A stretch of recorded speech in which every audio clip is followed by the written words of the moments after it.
masjid ini. Kecil, panas, dan sangat terbatas. Kami merubah food court menjadi masjid. Itu yang 3 hari kita Karena masjid bukan hanya tentang bangunan fisik, namun sejatinya masjid berbicara poster program tentang layanan fungsi. fasilitas tadi.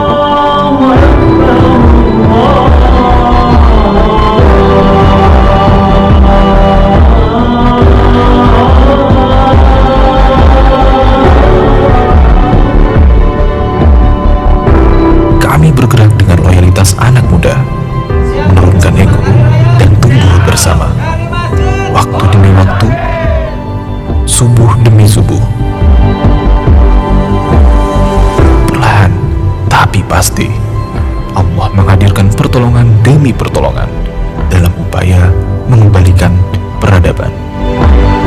Mulai dari transportasi hingga ke ruang berekspresi.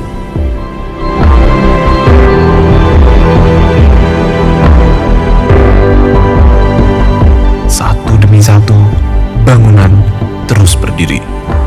Amanah terus berkembang dan jamaah terus percaya. Bukan untuk gengsi, tapi kami mencoba mengembalikan fungsi masjid sebagaimana mestinya. Tentu, ini bukan karena kemampuan kami, tapi ini pasti sebab ridho ilahi. Kini, persepsi duniawi telah sirna, sebab masjid menjadi sebuah cita-cita. Karena kami percaya, dari masjid, umat bangkit. Ya, itu tadi ruangan-ruangan. Terus kalau program ada nggak videonya? Coba hasil programnya ada apa aja nggak? Satu lagi video sekalian. Nah, mending enak gini, di setelin video nanti baru tanya jawab. Iya, betul. Biasanya setelah dapat informasi pasti muncul pertanyaan. Oh, gitu biasanya. Jadi kita banyak diskusinya, Ya, karena nanti biar sesuai dengan apa yang dibutuhkan.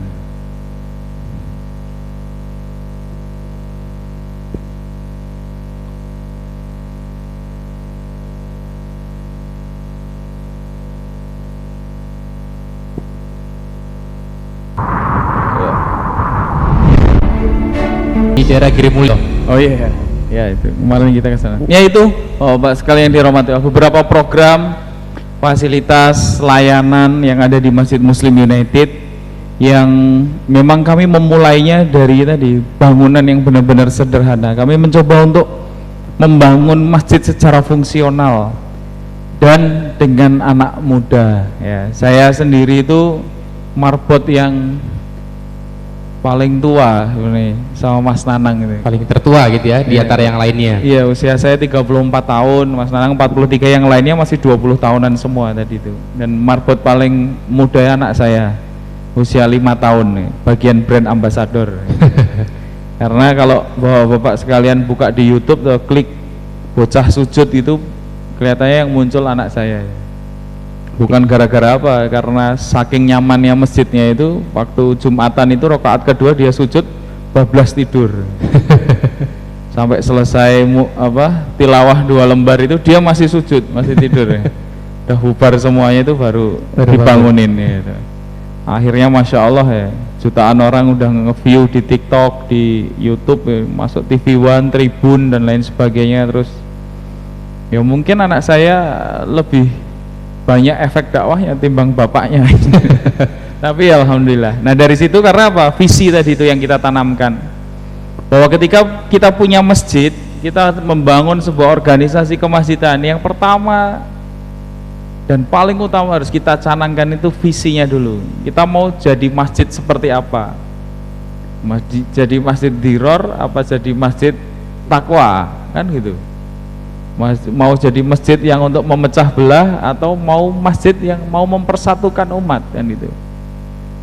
Mau masjid yang nantinya ranahnya mau di bidang apa fokusnya, di bidang kesehatan kah, pendidikan kah, atau di anak muda kah, di bidang logistika dan lain sebagainya. Karena macam-macam masjid kan beda-beda karakteristiknya masjid. Ada yang di dalam kampung, ada yang di pinggir jalan, ada yang di perusahaan, ada yang di rumah sakit, ada yang di sekolah, macam-macam.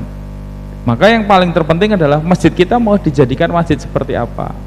Maka saya selalu memegang teguh visi tadi itu, berdaya, menginspirasi, terdepan pelayanan umat, dan mencetak generasi pemuda pemimpin peradaban Islam. Sudah, saya tidak akan keluar dari koridor itu. Maka karena di sini konteksnya adalah tadi itu menginspirasi tadi itu, ya alhamdulillah saya datang. Sebelumnya memang secara tidak tertulis ketentuan kami itu, kami tidak pernah mau menerima sharing manajemen masjid di luar masjid MU gitu. Karena apa? Biasanya semangat di masjidnya, pulang wis bingung nih, mulai sekolah ngendi yo piye yo kayak ini semangatnya di masjid nih sampai rumah nih. Nah maka kita biasanya ngaturi untuk hadir ke Masjid Muslim United, ya, berangkat hari Kamis, bermalam di sana, Jumat lihat pasaraya Jumat. Nah setelah hal itu baru sharing, sehingga apa, Bapak sekalian, teman-teman sekalian bisa ikut merasakan ambience-nya seperti apa, vibes-nya seperti apa sih seperti di Masjid Muslim United itu. Bagaimana kami mencoba membangun masjid itu seperti Ramadan sepanjang tahun gitu. Jadi target awal kita dulu membangun masjid itu menjadikan Ramadan di bulan-bulan selain bulan Ramadan gitu. Jadi meramadankan bulan-bulan selain bulan Ramadan. Jadi rame terus 24 jam full terus kegiatannya. Coba kalau masjid kita pas Ramadan rame apa mboten, Pak? Rame. Apa sahur bareng, nanti mau buka puasa yo rame, ya, isaan trawehan yo masih rame, habis itu tadarus dan lain sebagainya. Nah makanya ayo mari kita Ramadankan masjid kita itu di luar bulan-bulan Ramadan nih. Jadi nggak cuman pas bulan Ramadannya aja yang rame. Nah terus setelah itu kita coba masjid-masjid Muslim United itu setelah beberapa bulan kita upgrade lagi programnya, menjadikan hari Jumat ini menjadi hari raya. Nah, kita kembalikan Jumat ini, Sayyidul Ayam ini menjadi ajang eksponya umat muslim gitu loh. Karena kalau misalkan teman-teman pengusaha itu ya buat grab traffic, customer, profit, revenue dan lain sebagainya, mereka rela untuk apa? Iklan, Facebook ad, Instagram ad, YouTube, Google AdSense, terus SEO dan lain sebagainya. Untuk apa? Hanya sekedar untuk mau mendapatkan ceruh customer. Lah umat muslim ini, kita ini Islam itu punya platform yang luar biasa, di mana ratusan juta orang itu setiap pekannya berkumpul tanpa undangan, tanpa iklan TV, tanpa baliho di jalan-jalan. Apa Pak platformnya? Sholat Jumatan. Itu ratusan juta orang berkumpul loh Pak, setiap pekannya. Tapi kenapa nggak ada kebangkitan dalam umat muslim ini? Karena balik lagi tadi masalahnya apa Pak? Takmirnya masih sebagai sholat berjamaah. Jadi wis mirengke khutbah, sholat maksimal, habis itu dikasih makannya kadang kerdusan, dan ini terus dikobali double meneh kan itu. Ratau ngobrol, nggak ada bisnis matching kan gitu di masjid. Nah maka harus apa? Didudukkan dulu masyarakatnya, didata dulu jamaahnya, di engagement dulu jamaahnya di masjid, sehingga terjadi pertukaran informasi nantinya. Wah wis dua anak wedok siap nikah, wah wis duwe calon laki-laki siap nikah, ta'aruf dadi mantu. Wah lagi butuh tanah, mau beli, yang sana lagi butuh tanah, mau jual, bisnis matching dan lain sebagainya. Ini harus terjadi di masjid. Yang nggak boleh itu kan transaksi di dalam masjid, apa meneh pas sholat kan gitu. Loh, kalau di luar sekitarnya yo harus itu. Maka apa seharusnya Jumatan tuh harusnya jadi ajang eksponya umat muslim, di mana ya setiap umat muslim tuh nek meh Jumatan ya nggo barang-barang contoh produk apa segala macam, sehingga orang mau datang Jumatan tuh udah spending money itu. mau buat belanja. Kalau kita mau ngelawan pasarnya kapitalis sekarang, nggak bakalan menang. Mau yang bikin regulasi peraturan mereka kok. Tapi kalau kita bikin ekosistemnya di masjid, apa ya gelem kono dijaki subuhan karo Jumatan, kan megah mesti. Menang dewe itu. Jadi kalau satu-satunya cara jalan kita menang dari pemikiran tadi apa? Ya kita fokus sungguh-sungguh dengan Islam. Gak usah melok-melok dengan sistemnya barat, sistemnya kapitalis kan gitu. Mau gege mongso sesungguh-sungguh apapun kita ikut sistemnya barat itu wis gak bakalan menang, cuman jadi penonton dan jadi korban, wis jelas itu. Cuman dimanfaatkan tok. Nah gitu. Nah maka apa? Ayo jadikan masjid ini sebagai sebuah platform, ya, melakukan tadi kegiatan program layanan seperti itu. Saya tanya, kira-kira program kayak gitu tadi bisa dilakukan dengan waktu sisa nopo mboten, Pak? Bisa nggak, Pak? Kira-kira bisa nggak? Hah? Nggak bisa ya? Nggak bisa.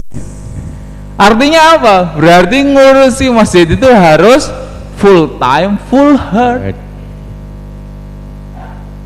harus fokus. Bapak pernah lewat Jalan Magelang nopo mboten? Salah satu pusat kemaksiatan di Yogyakarta. Fokus serius ramur, serius ngerekrut marketing handal, pasang baliho spanduk di mana-mana. Itu untuk ngajain ke neraka loh, Pak. Mereka itu serius. Kamu pernah lihat Maret-Maretnya? Kalau di sini udah ada Tomira kan gitu. Kalau di luar sana kan ada Maret-Maret itu. Dodol odol, sikat gigi, sampo. Serius, Pak, 24 jam, lampune padang jinglang, asenan. Mengarep sekedar dodolan sabun kalih Pepsodent. Lah kok kita dodolan surga kok barisak wis dikancing petengan, iki sing ditiru masjidnya sopo kan gitu. Kok nggak lebih serius dari mereka gitu loh. Pernah nggak sih kita menggali sampai sedetil ini gitu. Itulah kenapa mereka yang terus berkembang gitu. Kita ya wis jadi konsumen terus aja gitu. Maka ayo rubah masjidnya, dibuka 24 jam, dijadiin productive space. Jadikan wahana anak-anak muda itu bisa berekspresi, bisa berkarya. Tanggung jawab kita loh, takmir masjid ini ya, menjadikan anak muda itu bisa diopeni dan difasilitasi oleh masjid. Kecilnya TPA, remajanya jadi remaja masjid. Giliran wis meh rabi, ayo jai ngaji, jai dakwah. Sik, anak bojoku anu kayak mencari nafkah aku. Ngene.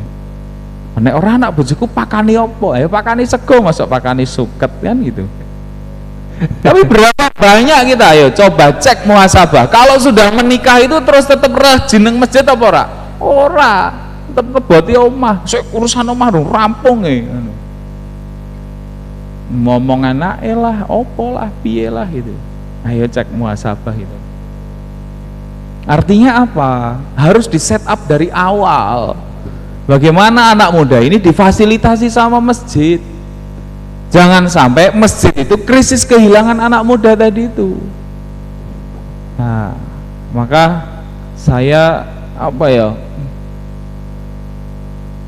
membawa anak muda yang dari Kulon Progo juga gitu. Dulu saya rekrut, saya ajakin sampai saya datengin orang tuanya sampai ke Kulon Progo.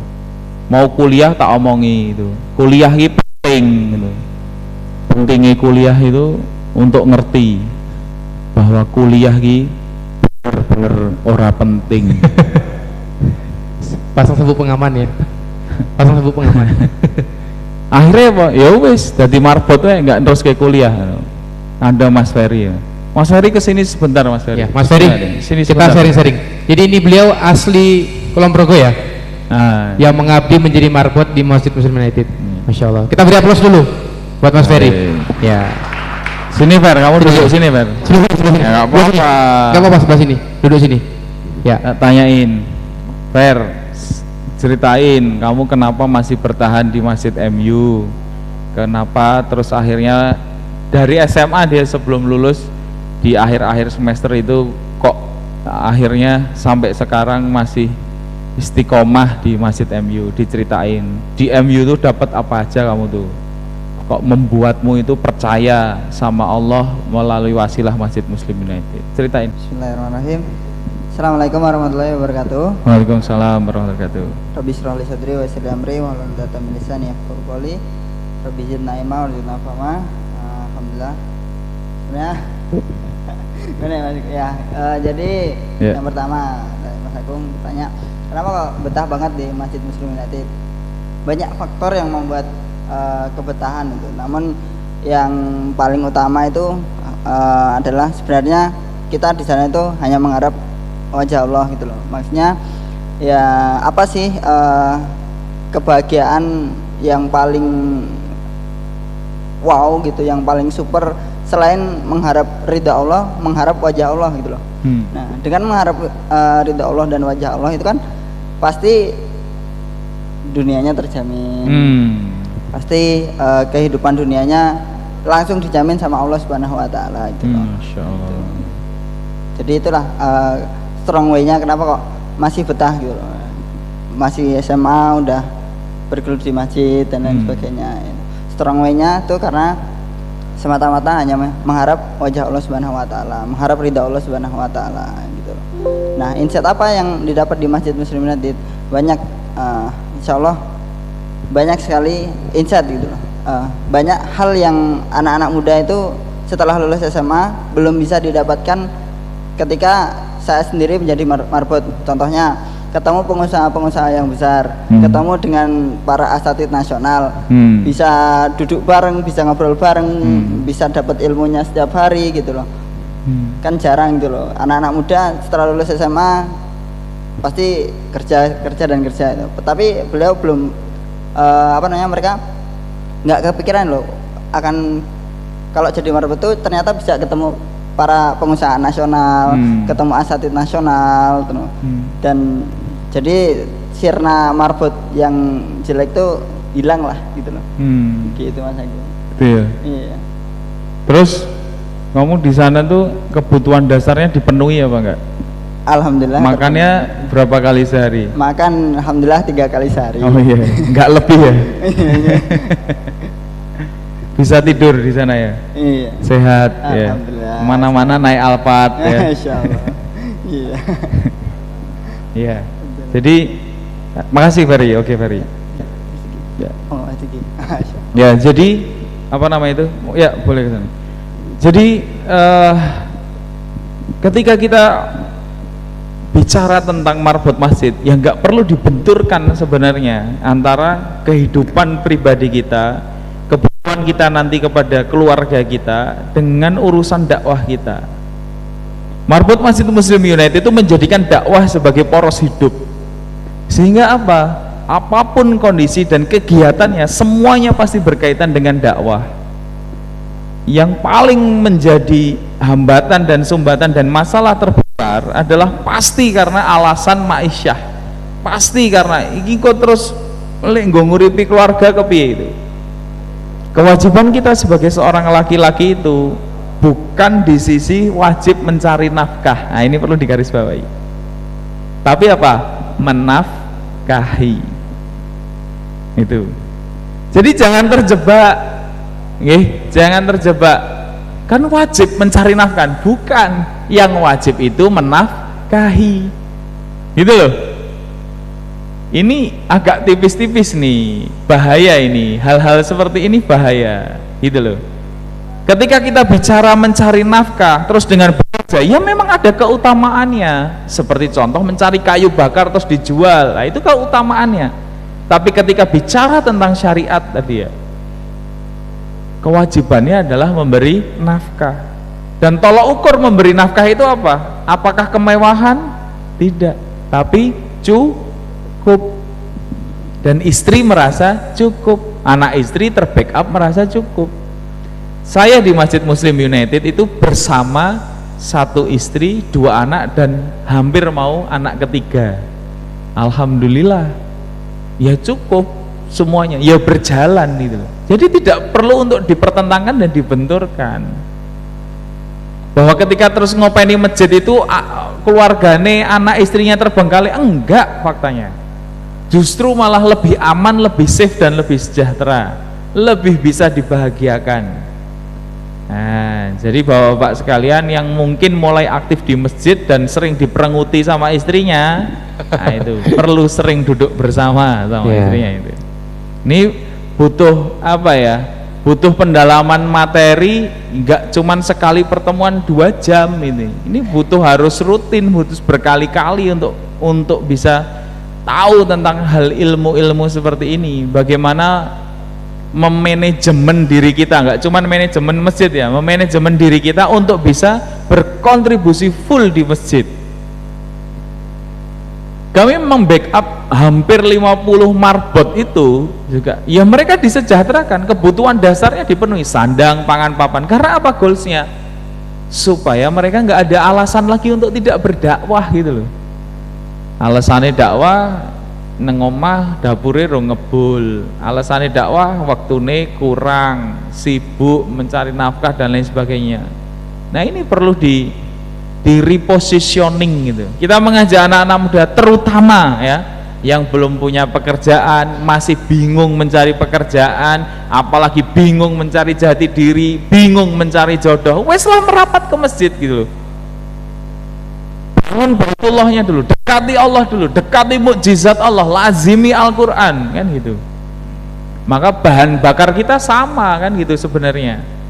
Kita sedang mencanangkan bahan bakarnya itu apa? MSQ, masjid, subuh, Quran. Itu aja sebenarnya, nothing special. Tapi ketika anak-anak muda ini ya secara asik, secara apa menyenangkan diajain untuk memakmurkan subuhnya di setiap masjid itu dan melazimi Al-Quran, itu nanti akan menjadi habits dan suasana yang menyenangkan sebenarnya. Contoh, misalkan contoh tim yang sudah ada setiap kali mau ke masjid itu ngampiri dulu teman-temannya. Pak Kiai Jazir tadi yang berdiri duduk di sini, beliau itu pernah cerita enggak kalau beliau dulu di tahun di masa mudanya setiap kali ke masjid itu pasti melawan arah jalannya. Karena apa? Jemputin, dodoki teman-temannya dulu buat diajak ke Masjid Jogokaryan. Jadi ketika kita melihat Masjid Jogokaryan semakmur ini, ada perjuangan beliau secara personal itu untuk ngetuk pintu satu persatu warga masyarakat yang ada di situ. Jadi kalau cuman studi banding neng Jogokaryan setengah jam, 3 jam neng Beringharjo, ra bakal entuk cerita kayak gini. Karena banyak kan gitu, misalkan studi banding jarine neng Masjid MU neng Masjid Jogokaryan, tapi di sini udah ngomong dulu di masjid, kita cuma setengah jam ya mas di sini. Oh ya, habis ini mau kemana? Tebing Breksi, oke. Ini. Tapi plakate apa spanduknya ini studi tiru Masjid MU dan Masjid Jogokaryan. Kini setengah jam Beringharjo 3 jam kok. Saya sonis tadi tiru ini.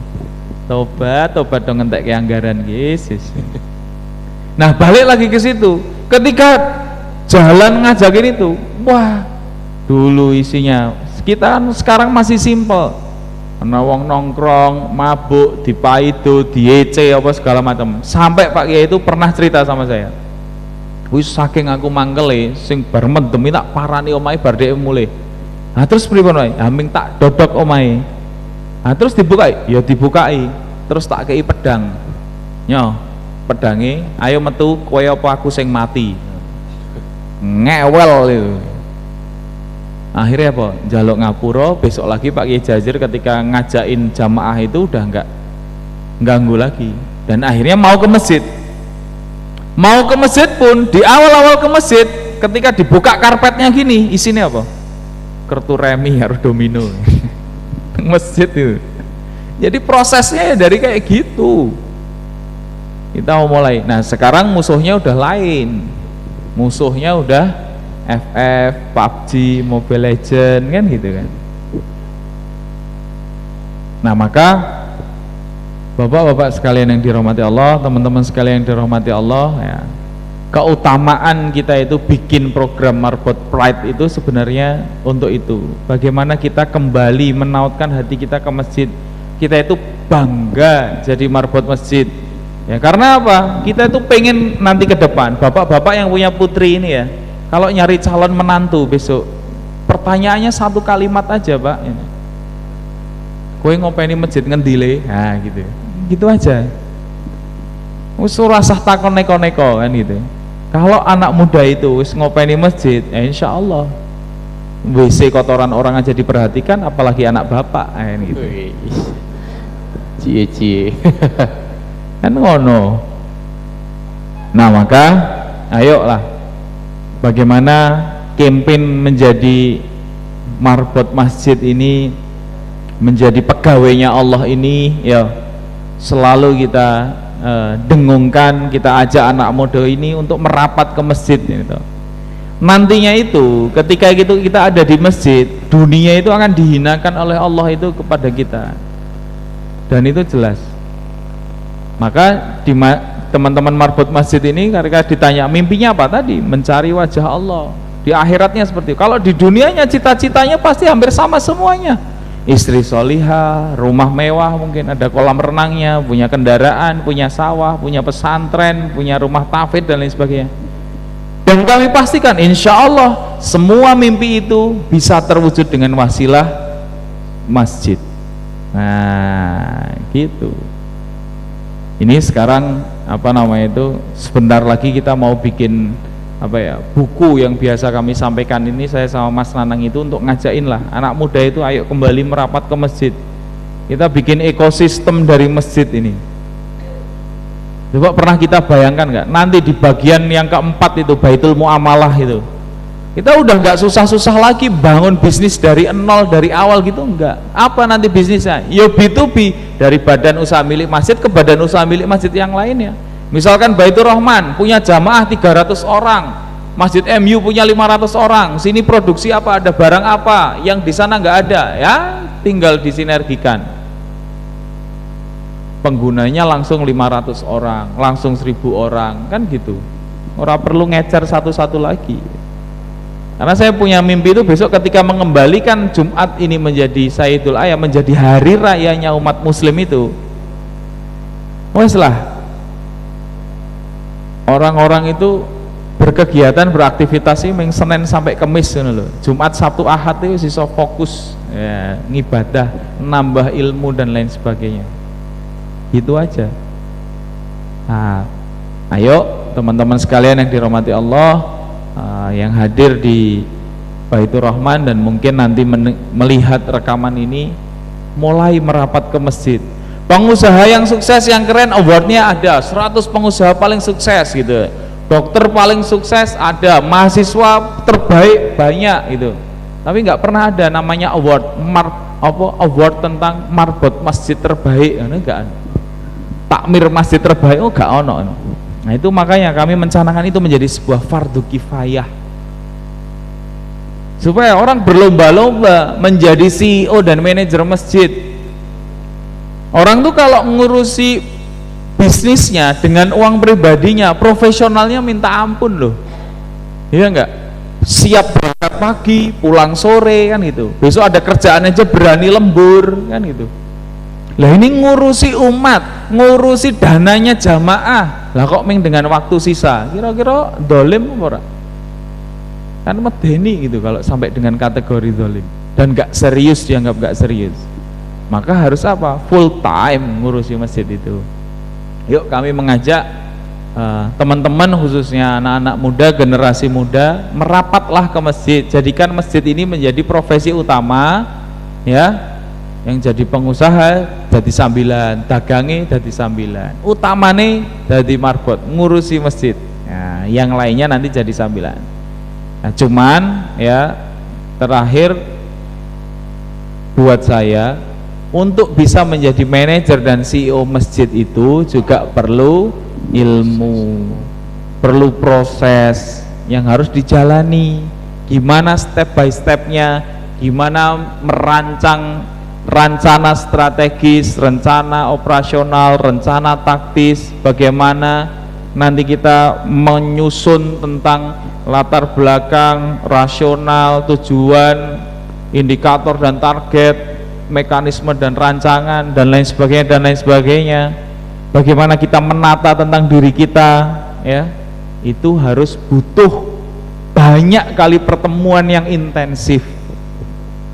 Maka teman-teman sekalian yang dirahmati Allah, selain ketemu di setiap subuh di masjid, ya, paling tidak, ya, seharusnya ngumpul seperti ini tuh eventnya udah pekanan, lebih bahas secara intensif lagi gitu loh.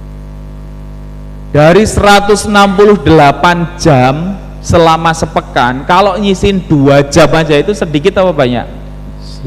Sedikit gitu loh. Maka seharusnya nanti Masjid Baitur Rahman yang sudah berani ngadain event ini harus mulai bertanggung jawab. Keren. Jangan terus habis selesai ini ditelantarkan terus kono karepmu dhewe, ya gak gitu. Harus diopeni. Baik.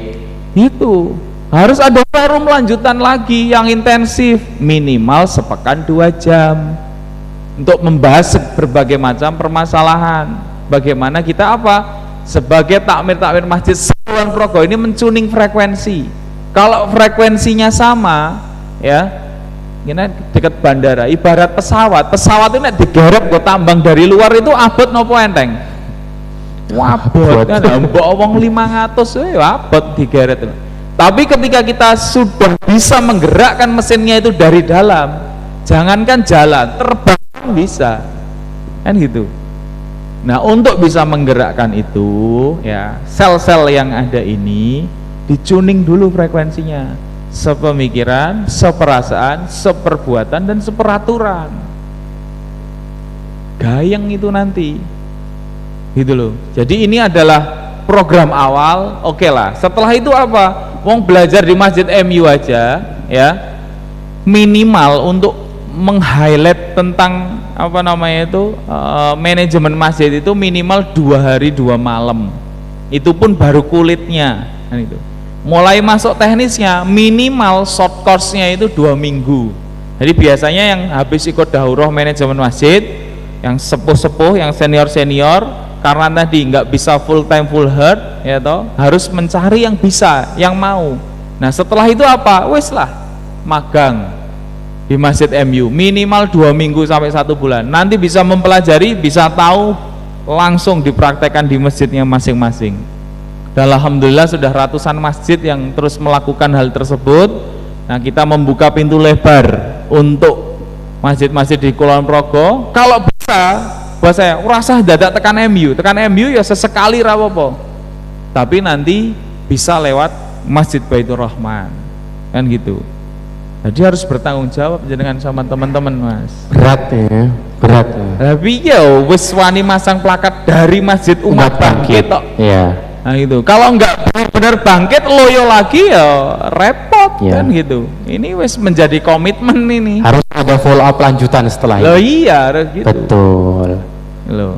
Nanti Masjid Baitur Rahmannya yang didatangi atau nanti bisa dipergilirkan ke masjid-masjid yang ada. Tapi forumnya ini tuh harus dilanjutkan. Anak mudanya, bapak yang senior ini harus ngajarin nanti anak-anak mudanya, wis mbok kono sinau, mbok kono melu ngenger nang masjid, magang nang masjid dan lain sebagainya. Kayak wingi saka Masjid MU dapurane do rambet jaji ngono ya, mangkat numpak Alphard ngono. Kan gitu. Ini jarine meng marbot dinandi ya prejengane ya merek kan gitu. Nah, artinya carane kayak gitu itu. Nah, maka harus ada step-stepnya untuk mempelajari itu. Nah, mungkin sebagai pengantar itu Mas Bayu, sebagai pengantar diskusi kita, monggo silahkan mau dilanjutkan.